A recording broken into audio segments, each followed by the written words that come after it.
Today, we will be exploring the heartbreaking case of Natasha Atchley, whose life was tragically cut short in the early 90s. Natasha attended a birthday party in Shepherd, Texas with a friend, but things took a dark turn when she left the party alone and never returned home. Her car was found abandoned and burnt out, with a human skull in the hatch.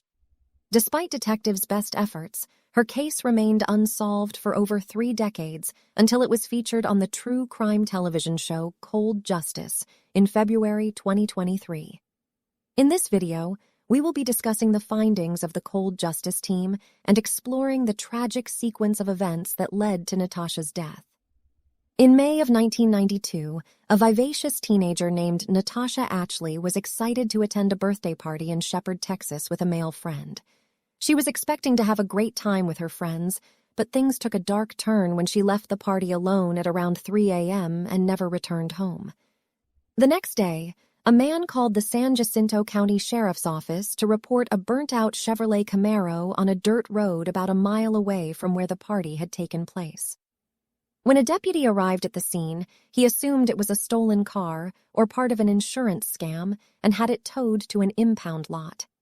Meanwhile, Natasha's mother, Karen Woodard, was waiting for her daughter to visit her on Mother's Day.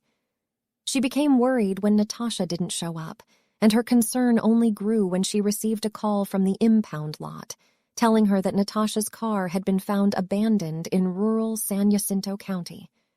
Upon arriving at the impound lot, Karen saw the charred Camaro and knew something was terribly wrong. She recognized remnants of Natasha's jewelry in the front of the car, and when she looked in the hatch, she saw a human skull. Incredibly, law enforcement had missed the remains in the car, and Karen's discovery was almost too much for her to bear. Natasha's death shook her family to the core.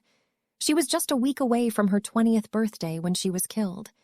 She had grown up in Livingston, Texas, but had moved to Odessa, Texas, for her senior year of high school. After graduating, she moved to College Station and was known for her outgoing personality and zest for life. Detectives learned from witnesses that Natasha had been in a physical altercation with 17-year-old Cindy Henning at the party, during which Cindy's boyfriend, Jim Morton, kicked Natasha in the head. Cindy, Jim, and another teenager left the party shortly after Natasha did, leading detectives to suspect that they may have killed her. However, the key witness against them soon recanted his statements, and they were released without evidence linking them to Natasha's death. Over the following months, investigators served multiple search warrants but found nothing related to Natasha's death, and their appeals to the public yielded no solid leads. Natasha's case remained unsolved and eventually ended up on the cold case shelf. For Natasha's loved ones, the passage of time did not make dealing with her death any easier.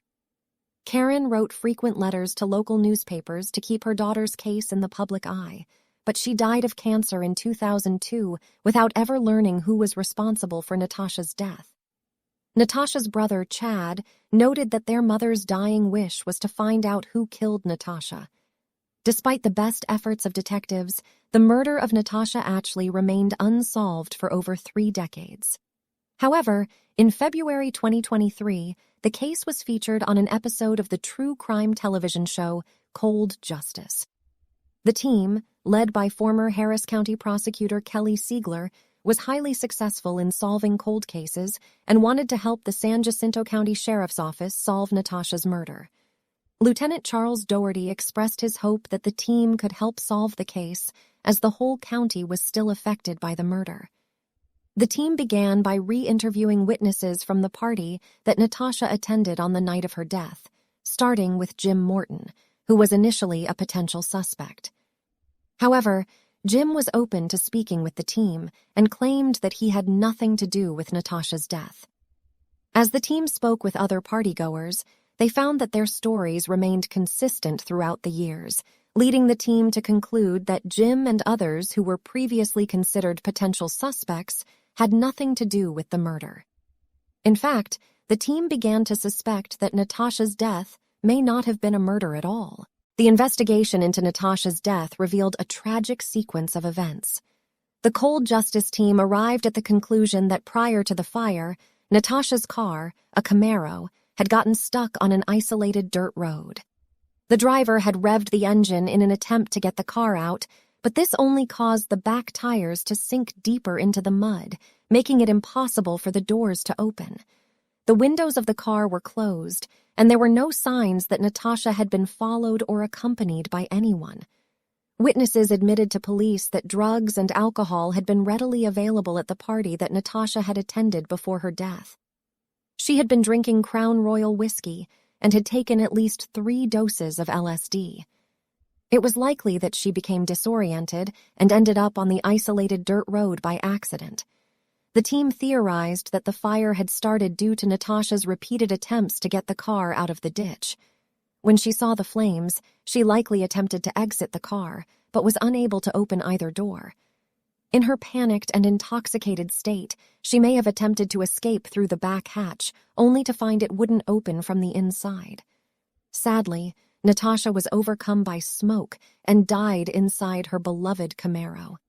Although the initial forensic testing revealed that drip gas had been used as an accelerant, it seemed unlikely that Natasha would have been carrying it in her car. The team wondered if the initial testing might have been incorrect, but there was no evidence available to be retested. Natasha had once confided in her friend Keisha Myers that she felt she would die young. Sadly, her premonition proved true, and she died in a tragic accident. Do you think the cold case team was right in believing that Natasha's death was an accident? Let me know in the comments. I would love to hear what you have to say. Also, consider giving this video a like if you liked it. That really helps with the algorithm. Additionally, consider subscribing to the channel for more true crime. Till next time, signing off. This has been Christina.